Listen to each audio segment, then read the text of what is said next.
The wedding went well, but the reception was amazing.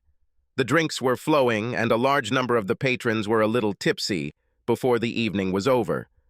The designated drivers could be identified by their sour looks, but most people ordered taxis or stayed overnight at a hotel. I stayed the night myself. I was the best man. I suppose I could join them and get drunk with the others, but I promised to keep an eye on things and make sure everyone got away safe and sound. The fact that I didn't drink didn't bother me. For some reason, I can't stand the taste of beer, and as far as I'm concerned, wine is just a drink you drink with dinner. I have been known to overdo it on whiskey, but very rarely. Considering how many people were there, I decided that the last thing I would worry about was the bride and groom.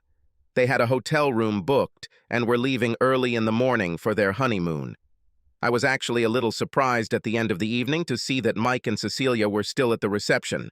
I thought Cecilia had a rather frozen expression on her face, but Mike was still the life of the party. We promised the hotel that we would all leave by 11, so shortly before that, I began to kick out the stragglers. When they left, I discovered that I was left with two latecomers, the bride and groom. I went over to congratulate them one last time. Cecilia gave me a helpless look, and Mike just slumped in his chair with a huge grin on his face. He was dead drunk. If we could get him to stand up, I'd bet he'd just fall flat on his face. I was tempted to let him, but Cecilia's unspoken plea forced me to behave and offer some kind of help. I pulled Mike to his feet and led him staggering towards the elevators. Once in one of them, I leaned it against the wall and we went up to the honeymoon suite. By the time we got there, Mike was unconscious. I'm a pretty tough guy, so when the elevator got to the right floor, I just leaned over and picked Mike up like a fireman, following Cecilia down the hallway to their room. Entering the room, I threw Mike on the sofa. I'll be damned if I take it to the bedroom. I helped Cecilia take off his shoes and outerwear, and we just left him there, snoring like that. He was out of action until the morning. I said goodnight to Cecilia and was about to leave when I noticed that she was biting her lip. Something was bothering her besides the fact that Mike was drunk, and she didn't know how to say it. I've always had a soft spot for Cecilia. If it weren't for Mike and his flamboyant style, there was a good chance I would have courted her myself.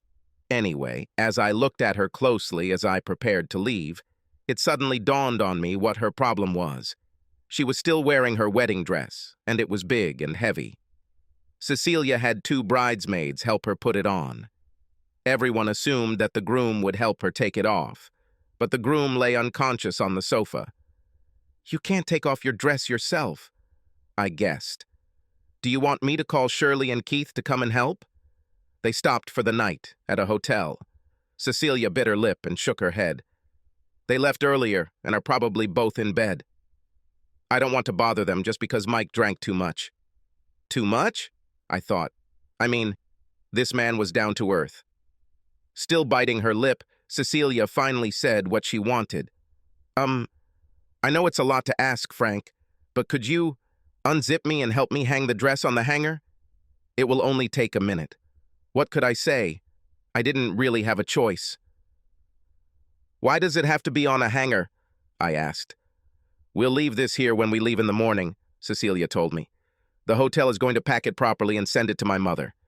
This means that when we get up, we can just get dressed, grab our bags, hop in a taxi, and there we are on Hamilton Island." Standing next to the bed, Cecilia turned her back to me. She decided to wear a family wedding dress that had been passed down from generation to generation. Quite a cute dress, but a little old-fashioned in tailoring. That was the problem. No zipper, just a long row of little cleverly placed hooks and eyes, each of which needs to be undone separately. Starting at the very top, I slowly worked my way down this long row, undoing every hook and eye I came across. Every damn one of them. What happened after that was not my fault. Cecilia was holding the dress close to her to keep it from sagging, and it turned out that the idea was that once all the hooks were undone, I was supposed to lift the dress over her head and hang it on the hanger. It was no problem lifting the dress, turning it over and lowering the dress onto the stand. Turning back to Cecilia, I watched as her bra fell off, revealing a lovely pair of white breasts topped with a dainty rosebud, leaving Cecilia standing in her white satin panties, panties that were supposed to stimulate readiness for action. It appears that the couple of hooks I undid were bra hooks, and I deny that I undid them on purpose. Cecilia immediately, blushing, pressed her hands to her chest. It's too late since I already saw and admired. This was a strategic mistake because it was not what she was supposed to be protecting. This was not intentional. I seemed to just be on autopilot, kneeling down in front of her, taking the scrap of white satin she was still wearing and peeling it off, even tapping Cecilia's ankle lightly to get her to lift it.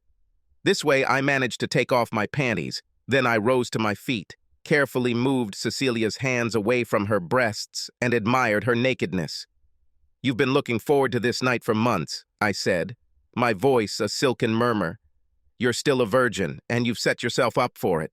It would be a crime to send you to a virgin's bed like this." The bed was already made. All the passengers had to do was lie down and throw blankets over themselves. I simply led Cecilia towards him and gently lowered her down. She watched me undress, shaking her head and telling me I couldn't. She was married now, and Mike was in the next room. Then it was my turn to shake my head. "I don't care," I said, and settled down on the bed next to her. She still protested quietly when my hand went to her chest, and did not stop until I covered her mouth with mine. All her protests, as I noticed, were verbal. She did not physically try to resist in any way, and did not begin to do so when I began to caress her.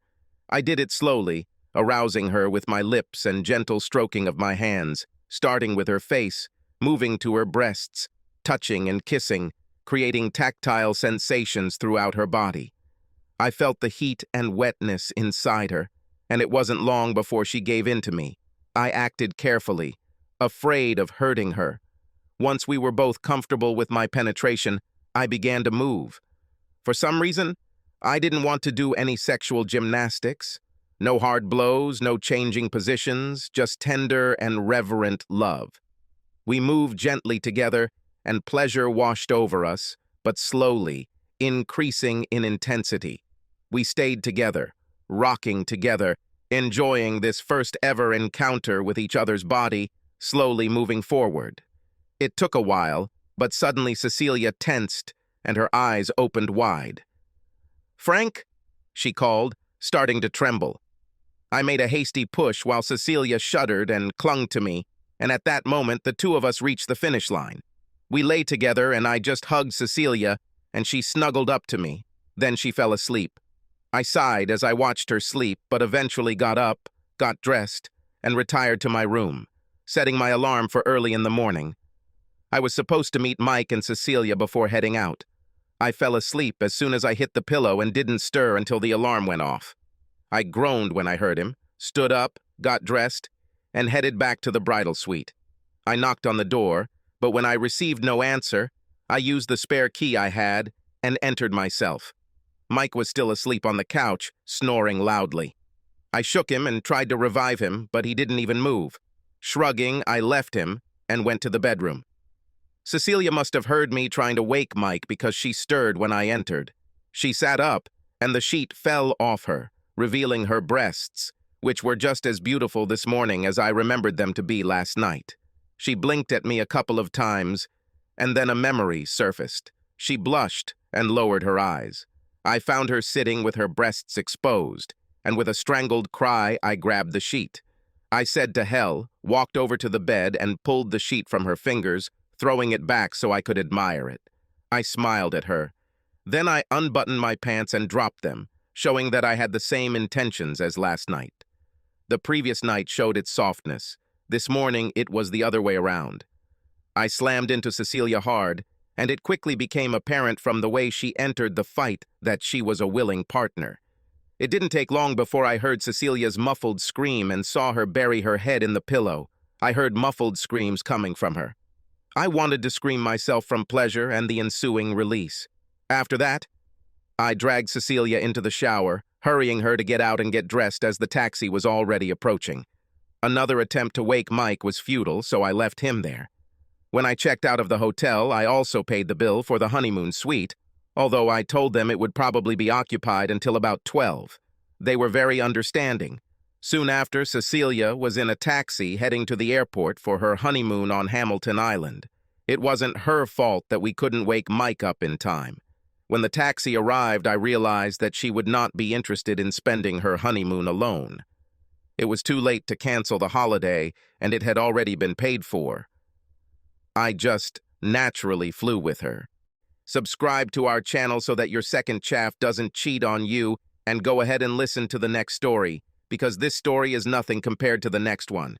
If you're under 18, don't even think about listening to the next one.